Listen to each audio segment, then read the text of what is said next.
les deux jeunes mâles humains ont décidé de s'affronter dans un combat de l'esprit. Ils ont recours à ce qu'ils appellent un jeu d'échecs. À l'issue de cette compétition, le vainqueur pourra faire valoir ses droits sur le perdant. L'un d'eux passe à l'attaque. Ouverture classique en E4, E5, suite scolaire du cavalier blanc en F3, le cavalier noir en F6, apparemment les noirs jouent en miroir, le fou blanc en C4, le fou noir limite en C5, mais oui, cavalier contre cavalier, alors une seule solution, fou blanc en F7, prêt à s'emparer du roi. Échec. Oh purée, je préfère quand on joue à la roulette russe quand même. Ouais mec, t'es un peu le Gad Elmaleh des échecs, hein. T'as copié, t'as perdu. Attends, Gad Elmaleh? Non mais quand même. On est d'accord. Hein. Bah c'est vraiment un imposteur. C'est pas ce que vous dites, c'est la façon dont vous le dites. Vous êtes d'accord avec moi? Vous êtes d'accord avec moi? Non, d'accord avec vous. Sauf sur un point. Non. C'est contre cela que je m'assure. Torbi et Torbi. C'est pas un bon argument, Quand on parle tous ensemble, le téléspectateur, sa réaction, c'est de rejeter tout ce qu'on dit. Et ça n'est pas la jaquette qui fait le contenu, c'est l'auteur. Mais Pierrot, Gad Elmaleh ce serait un génie s'il n'était pas accusé par la chaîne YouTube Copy Comique d'avoir pompé une bonne partie de ses blagues à d'autres humoristes. Do you ever look at your watch and then you don't know what time it is? Est-ce que toi aussi ça t'arrive de regarder ta montre après d'avoir aucune idée de l'heure qu'il est, sérieux? C'est quoi, c'est un forfait voyelle ou quoi? Et sérieux, les nouvelles chanteuses, elles chantent comme ça, vous avez remarqué qu'elles articulent plus? Elles ont un forfait voyelle.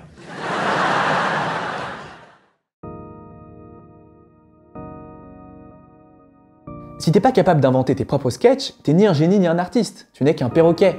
C'est Gérard de Nerval qui disait « Le premier qui a comparé l'amour à une rose était un génie, le deuxième était un imbécile ».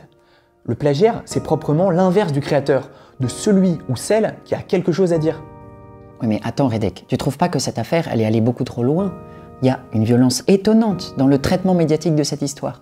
D'autant plus que la colère des gens, elle me paraît pas complètement appropriée. C'est quand même pas eux qui ont inventé les blagues qui se retrouvent dans les spectacles de Gad Elmaleh.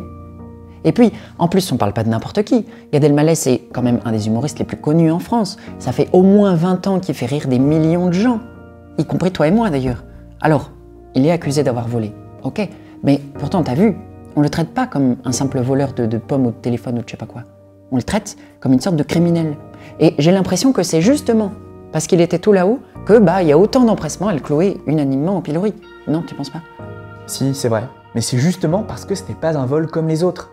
Si les accusations sont vraies, ça veut dire que l'ascension de Gad Elmaleh s'est naturellement faite aux dépens des inventeurs de ces blagues. Bon alors quand c'est Jerry Seinfeld ou d'autres américains déjà hyper célèbres, l'injustice, clairement, elle est pas trop grave. Mais leurs vrais auteurs sont des jeunes humoristes qui démarrent, qui vont de salle en salle pour essayer de se faire un nom, et dont les meilleurs sketchs sont balancés comme ça par un type à très forte audience. C'est comme si toi, tu faisais une vanne que tout le monde n'a pas entendue, et que moi je la répétais beaucoup plus fort. Et ben c'est moi qui récolterais tous les rires, naturellement, alors que je ne le mérite pas. D'ailleurs, je te dis bon courage pour rappeler que c'était toi qui avais trouvé la vanne en premier, sans passer pour un énorme relou. Et là, on parle de certaines des meilleures histoires de Gad Elmaleh. Le blond, les chaussures de ski, les premières qui nous viennent à l'esprit quand on pense à lui. Et quand je reviens avec mes cafés, je la vois la fille du coin de l'œil. Je le vois qu'elle me regarde. Fait que j'essaie d'être sexy. Pas évident avec des bottes de ski, hein? Fallait que je contourne une table.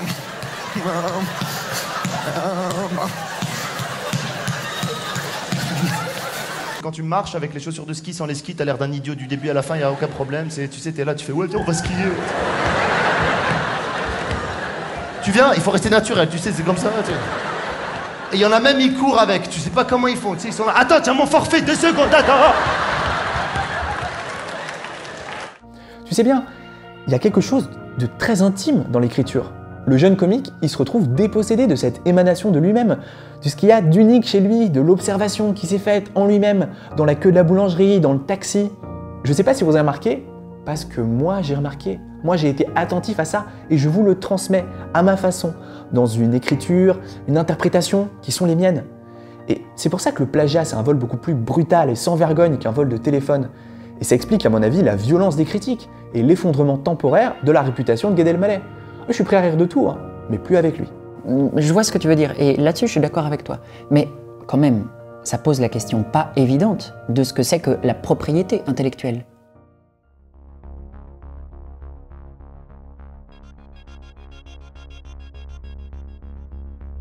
Je veux dire que, philosophiquement parlant, ce n'est pas parce que quelque chose émane de toi qu'une fois sur la place publique, il n'est qu'à toi. C'est quand même pas du tout anodin de dire « ce texte m'appartient » et personne d'autre n'a le droit de le répéter sans révéler que c'est moi qui l'ai inventé. Et c'est très flagrant, justement, pour tout ce qui est du ressort de l'observation quotidienne. Je veux dire que Gad Elmaleh, c'est pas le seul à avoir remarqué qu'on marche bizarrement quand on a des chaussures de ski. Et d'ailleurs, la raison pour laquelle les spectateurs rient, c'est justement parce qu'eux aussi l'ont remarqué. Il y aurait tout à fait lieu de dire qu'une fois qu'un texte a été écrit, il devrait faire partie du domaine public, sans qu'on ait besoin d'attendre 70 ans après la mort de l'auteur ou de l'autrice.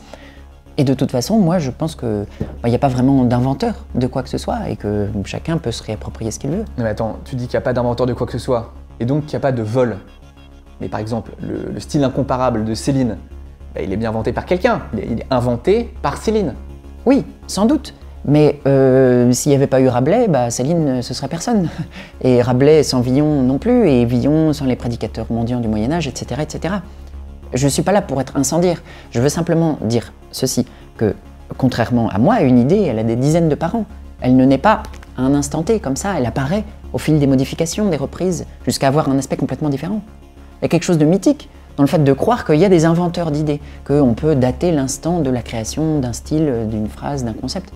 Toi aussi t'en joues parfois d'ailleurs, en te moquant de l'obsession qu'ont les journalistes de qualifier un tel ou une telle de premier des modernes. Non mais c'est vrai, bientôt, premier des modernes, ce sera Adam et Ève. Sauf que voilà, je crois vraiment que les idées, elles sont dans l'air, et elles sont la propriété de tous.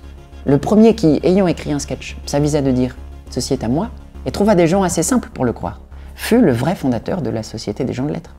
Je voudrais dire, à mes semblables, gardez-vous d'écouter cet imposteur. Vous êtes perdus si vous oubliez que les idées sont à tous et que les mots sont à personne. Attends, mais c'est pas de toi, c'est de Rousseau ça, non? Si, c'est de moi. Et d'ailleurs, c'est exactement ça, ce que fait la plupart du temps Gad Elmaleh. Et ce que son accusateur copie comique appelle à juste titre une gaderie. C'est-à-dire que Gad Elmaleh vole, dit-on, l'essence d'une idée, mais ensuite il l'arrange à sa sauce. Son génie, c'est qu'il vole quelque chose, mais il modifie assez qu'un an après, tu remarques même plus que c'est volé. Que veut dire Mike Ward ici? Disons qu'inventer une blague serait comme créer un personnage de dessin animé. Si vous reprenez la chose à l'identique, c'est un plagiat évident, facile à voir. Mais parfois, l'idée peut être modifiée pour ne plus complètement ressembler à la version d'origine. L'habillage est modifié, mais l'essence est toujours là. Pour une vanne ou un sketch, c'est pareil. C'est ce que nous appellerons une gaderie. Moi, quand je vois ça, je me dis, d'accord, ça signifie que les deux sketchs ne sont pas exactement identiques. Mais Copy Comique, lui, il considère au contraire que ça rend le vol encore plus vicieux. Aussi vicieux qu'un assassin qui maquillerait ses traces pour duper les gens de bien. Mais franchement, moi je suis pas d'accord avec lui. Ce n'est ni du vol ni du plagiat. C'est autre chose. Et de toute façon, le plagiat, c'est un concept récent qui prétend que la création serait le fait d'un seul individu. C'est bien qu'au Moyen-Âge, par exemple, l'idée de propriété intellectuelle, elle n'avait pas vraiment de sens, en tout cas en matière littéraire. Dans les vieux manuscrits, mais même ceux de la Bible, t'as le texte au milieu, et puis tout autour, t'as les gloses écrites par d'autres, des commentaires, c'est pas signé, mais on s'en fout, tout le monde rajoute, c'est de l'écriture collective. Tiens, combien y a-t-il d'auteurs au roman de Renard? Une trentaine. Indéfiniment, les auteurs et les autrices du Moyen-Âge, ils reprennent les mêmes citations, selon leur adage non nova sed nove, c'est-à-dire non du nouveau, mais de façon nouvelle. Et puis il y a aussi cette phrase de Bernard de Chartres qui dit, je crois, on est des nains juchés sur des épaules de géants. Ça veut dire, nous venons à la suite de générations de penseurs et de penseuses qui ont déjà accompli une partie du travail, et on a tout à gagner à s'inspirer d'eux. Même si, en vérité, les géants, c'est plutôt trois nains dans un grand impère médiéval. Mais il n'empêche que le troisième voit loin. Ok, il voit loin, mais tu sais s'il arrive à voir où tu veux en venir? Ce que je veux dire, c'est que pendant des siècles, on a mis en valeur l'innutrition, le fait de se nourrir d'œuvres passées. C'était ça qui grandissait. Celui qui prétendait inventer quoi que ce soit, il avait un trou dans la tête. Parce que cette conception de l'auteur, elle n'appartient pas qu'au Moyen-Âge. Je dis ça parce que je te vois venir, tu vas dire oui, mais bon, le Moyen-Âge, c'était il y a longtemps, et puis d'ailleurs, mon père, il m'a jamais aimé, etc. Ce qui n'est pas faux. Et encore à la Renaissance, on pioche allègrement chez les anciens. C'est signe de qualité, et c'est bien pour ça que Montaigne, il s'en vante à tout instant. T'avances un peu dans le temps, le classicisme, c'est l'invitation à copier ce qu'ont fait les meilleurs. Et meilleur en latin, classicus. Molière, par exemple, c'est que de la gaderie. Alors, il prend des extraits ici et là et il les remet à sa sauce. Qu'allait-il faire dans cette galère? Mais ça, c'est une pièce de Cyrano de Bergerac, 20 ans plus tôt. Mais en un peu plus différent et franchement, un peu plus drôle. Tu veux dire que même son procédé de la gaderie, Gad Elmaleh le plagie sur quelqu'un d'autre? Mais oui, bon, on peut l'appeler Molièrerie ou quoi, enfin, il copie, mais comme tout le monde. Même Racine, le classique par excellence. Alors là, n'en parlons pas, des pans entiers de ces pièces, c'est que des traductions élégantes de vieilles pièces de Euripide ou de Sénèque ou de je sais pas qui. Mais il n'empêche que l'intégration de traductions élégantes dans de puissantes pièces de théâtre, c'est pas donné à tout le monde. Oui, mais regarde, ton explication elle-même montre bien qu'il y a eu un changement drastique des mentalités. Effectivement, au Moyen-Âge, les textes littéraires circulaient, souvent anonymement, très bien. Mais les livres modernes, eux, ils sont impensables sans nom d'auteur. La preuve en est qu'il arrive souvent d'appeler l'œuvre par le nom de l'auteur lui-même, comme par exemple quand on dit « je lis un Balzac ». C'est là où je trouve qu'il y a un problème dans ton raisonnement. J'ai l'impression que tu pars du principe qu'on peut importer d'un claquement de doigts un système de pensée qui date de plusieurs siècles, alors qu'entre-temps, on a quand même vu la naissance du concept d'individu. On ne peut pas expulser d'un coup cette figure fondatrice et centrale de notre modernité. La modernité sans individu, Pierrot, c'est comme un film Marvel sans Tom Holland, c'est comme le paradis sans Dieu, comme l'enfer sans Cyril Hanouna. Ou c'est comme un baiser sans moustache. Exactement. À vrai dire, si tu veux défendre l'intérêt de l'imitation avec des arguments historiques, je pense qu'il faut accepter la distinction actuelle entre l'imitation et le plagiat. L'imitation, ok, elle est louée depuis des siècles, tout le monde fait comme ça, volontairement ou involontairement, elle reste un ferment de création, même pour nous, aujourd'hui. Mais le plagiat, c'est plus précis que ça. C'est le fait de reprendre textuellement ce qu'a écrit un autre en se faisant passer pour l'auteur. Dans une société où tu as besoin de vendre pour vivre, le plagiaire s'octroie ce qui revient de droit à l'auteur. C'est ça qui explique la naissance du droit d'auteur, littéralement le droit des auteurs, notamment contre les pratiques des éditeurs qui, avec la naissance de l'imprimerie, n'avaient pas tardé à comprendre qu'ils pouvaient se faire du blé en publiant des textes originaux sans reverser quoi que ce soit aux écrivains. Et nous, qui vivons notre compte Tipeee, on sait bien que le manque d'argent, c'est un des principaux freins à la création. Une chambre à soi et quelques livres de rente, Pierrot, c'est le minimum nécessaire d'après Virginia Woolf. Je veux dire que quand c'est Homère dont on plagie des vers, c'est pas grave, parce qu'il est mort et admiré. Mais quand c'est un ou une jeune autrice, quelqu'un de vivant qui n'a pas encore percé, ben c'est là qu'elle est l'injustice. Mais moi, vraiment, je trouve que dans la gaderie, il n'y a pas d'injustice.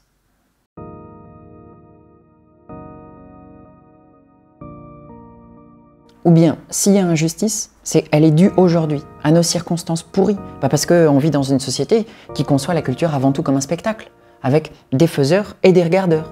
Et alors, la musique, c'est au concert, l'humour, c'est sur une scène, la peinture, c'est au musée, les vieilles étoffes, c'est sous verre et accroché au mur, mais la culture comme spectacle, ça te met dans la position du consommateur de ce que Trucmuche a produit. Et alors là, forcément, pas touche. Hein. D'ailleurs, le billet est à 35 €, puis il y aura toujours un mec grand devant toi. Il aura des cheveux en pétard comme ça, il aura une grande casquette, il aura une grosse boîte de pop-corn salé, et quand il les mange, ça fait crouch, crouch, crouch, crouch, crouch.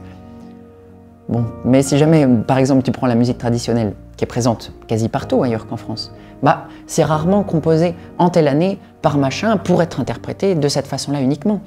En réalité, c'est issu de 1000 origines, c'est réinterprété à chaque fois que c'est chanté. Tu peux aller à ton tempo, tu peux orner autant que tu veux, etc. Et par l'improvisation, le chanteur est simultanément compositeur. Enfin, bah, c'est de la culture qui vit, quoi, qui n'a pas de spectateurs, qui n'a que des participants. Je vois où tu veux en venir, ouais. Mais c'est de toi ? Non, c'est de Rousseau. Il écrit ça dans sa lettre à d'Alembert sur les spectacles. Or, tu remarques qu'en Corse, par exemple, où là, tout le monde chante dès qu'ils ont un petit coup dans le nez, eh ben, il y a quantité de gens qui connaissent tout par cœur. C'est pour ça que la musique les habite, qu'ils la remâchent, qu'ils la font leur.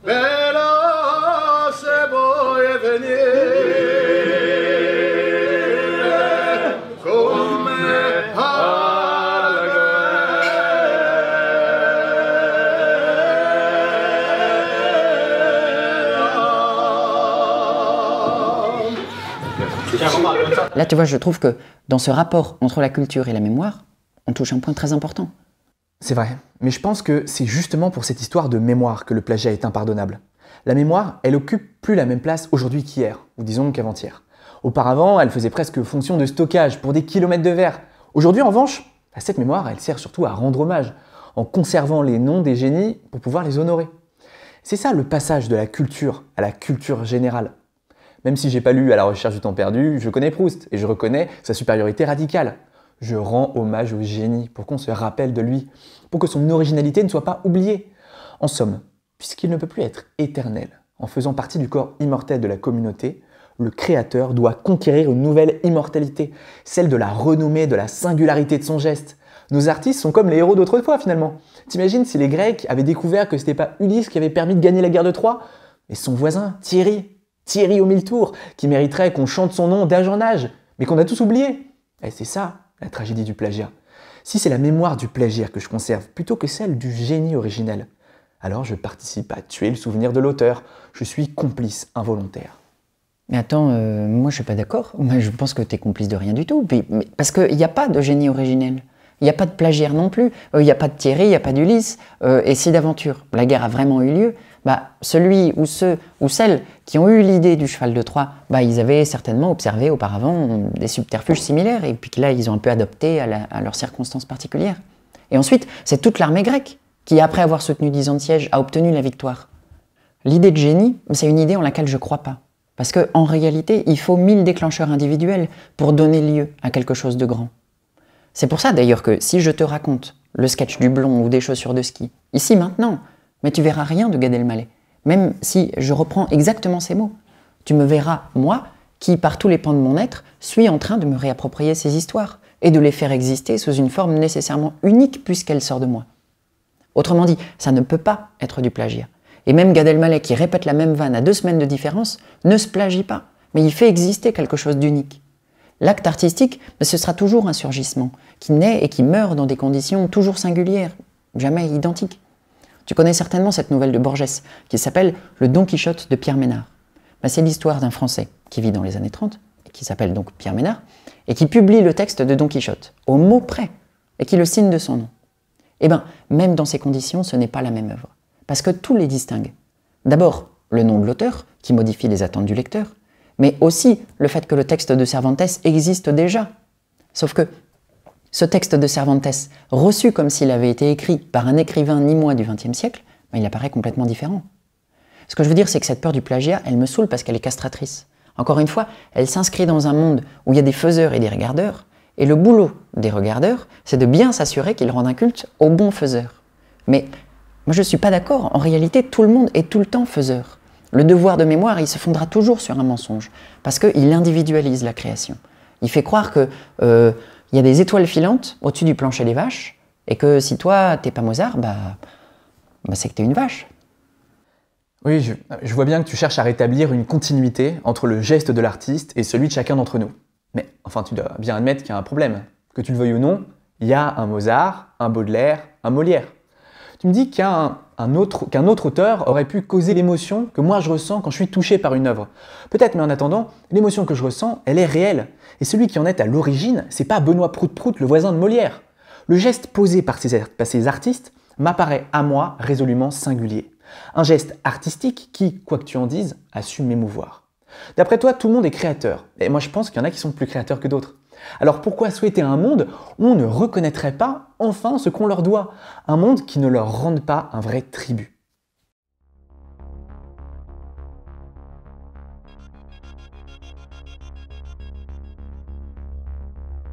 Mais c'est pas ce que je veux dire. Je n'appelle pas de mes voeux un monde d'ingratitude. Mais je veux dire que le concept de génie, il est à la fois sans héritage et sans testament. Il doit naître de nulle part, comme un feu follet de l'art, et après son passage, les suivants, ils seront réduits à l'imiter en attendant le prochain. Avec le génie, on est dans le plein mystère. J'entends bien qu'il y a Mozart, dont soit dit en passant, je ne suis pas capable de citer beaucoup d'œuvres quand même. Mais d'abord, on n'a pas vraiment abordé la question de la construction du génie, de savoir quels sont les mécanismes à l'œuvre dans la désignation d'un tel ou d'une telle comme génie. Et je pense, et tu l'admettrais aussi, que ces mécanismes ne sont pas tous esthétiques. On l'a bien vu dans notre vidéo sur Rembrandt. Si tu ôtes le nom de Rembrandt de la légende, il est quasi sûr que le tableau, il te plaira un peu moins. Je veux simplement dire que tant qu'on prétendra que les génies sont des types de substances quasiment extra-humaines, il y aura des tas de vocations qui passeront à la trappe.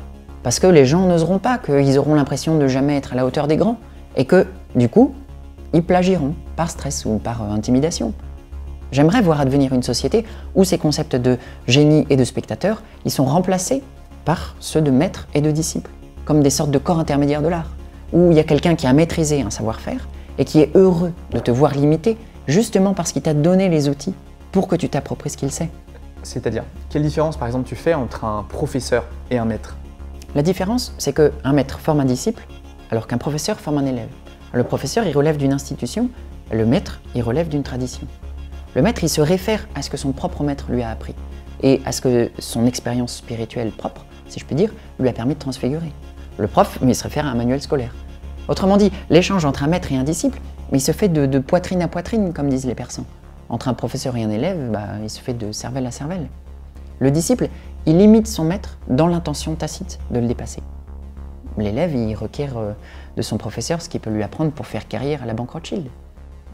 Ouais, je trouve quand même assez injuste avec les professeurs, mais ouais, je vois ton idée. Le disciple imite le maître et l'œuvre d'art se transmet par le corps immortel de la communauté. En effet, ça permettrait d'éviter la situation actuelle où l'artiste ne doit son immortalité qu'au tribut qu'on lui rend en citant son nom à répétition. Même si ce projet de société a l'air enthousiasmant, j'ai l'impression que tu passes quand même complètement sous silence un problème important. Un problème que justement, la modernité esthétique a contribué à mettre au jour. C'est que la transmission prend toujours place dans un système politique bien défini. Le schéma maître-disciple dont tu parles, il est sans doute mené à reproduire une structure sociale et des idéologies sans jamais les interroger. Les personnes dont tu as parlé, ils démarrent leur apprentissage en étant obligés de garder le silence pendant plusieurs années. Et pourquoi? Pour écouter leur maître sans moufter. Mais les maîtres, qui sont-ils? Quels sont leurs réseaux? Un maître, c'est quelqu'un qui a du pouvoir et qui aura naturellement tendance à vouloir le conserver ou à le transmettre à ses proches. On l'a bien vu encore quand on était au Louvre, avec le cas des compagnons qui devaient payer cher pour pouvoir au moins espérer devenir maîtres et ouvrir leur propre boutique. Oui, certes, mais bon, c'était au XVIe siècle dans certaines villes du nord de la France. C'est un problème dont je suis conscient, naturellement, autant que toi, mais tant qu'on en est à discuter, on peut imaginer, je sais pas, un encadrement légal favorable ou autre chose. Oui, mais au-delà de la question économique, ce système que tu proposes, fondé sur la transmission et le respect d'un savoir-faire séculaire, j'ai bien peur qu'il maintienne fermement un statu quo, qui peut très bien exclure une partie des membres de la communauté. Le disciple, il doit composer avec les stéréotypes qu'on lui transmet. Ces stéréotypes, c'est des éléments qui constituent les bases de sa culture. Ils ont de fortes tendances, de fortes chances à l'inciter à reproduire une vision du monde qui discrédite certaines personnes et certaines pratiques. Comment doivent réagir ceux qui sont mis sur le banc? Comment vivre avec une société qui ne nous fait pas une place dans ces histoires? À l'opposé, l'artiste moderne, lui au contraire, il exprime sa singularité en s'affranchissant des héritages. C'est justement parce qu'il est marginal qu'il est en capacité de mettre en lumière les violences, les déchirements du tissu politique. Ce que je dis là, c'est pas juste une troisième partie bidon de dissertation de littérature. C'est quelque chose de très puissant à mon sens. Une incarnation parfaite de cette idée de marginalité féconde des artistes, c'est que ces artistes, avec leurs marchandises étranges qui tantôt vaut pas 2 €, tantôt vaut des dizaines de milliers d'euros, c'est les premiers à pouvoir témoigner de la déconnexion dans nos sociétés entre le travail et la valeur. Scandale pour les politiciens, folie pour les entrepreneurs. C'est l'intérêt réel, à mon sens, de l'arrivée de cette notion d'individu, suivie de près par la notion d'artiste. En valorisant une voix singulière, on peut à présent mettre des mots, des notes, des couleurs sur un ordre qui exclut, détruit, écrase. L'artiste, il peut être une force bienfaisante de chaos. La modernité, elle se tient dans ce paradoxe. Fragilité de cette nouvelle figure de l'artiste qui s'affranchit des héritages et disparaît dès que son œuvre est oubliée ou usurpée, mais force de son geste qui vient repolitiser l'art. Et c'est ainsi que nos amis achevèrent leur conversation, se promettant l'un à l'autre de méditer là-dessus jusqu'à la prochaine partie d'échecs.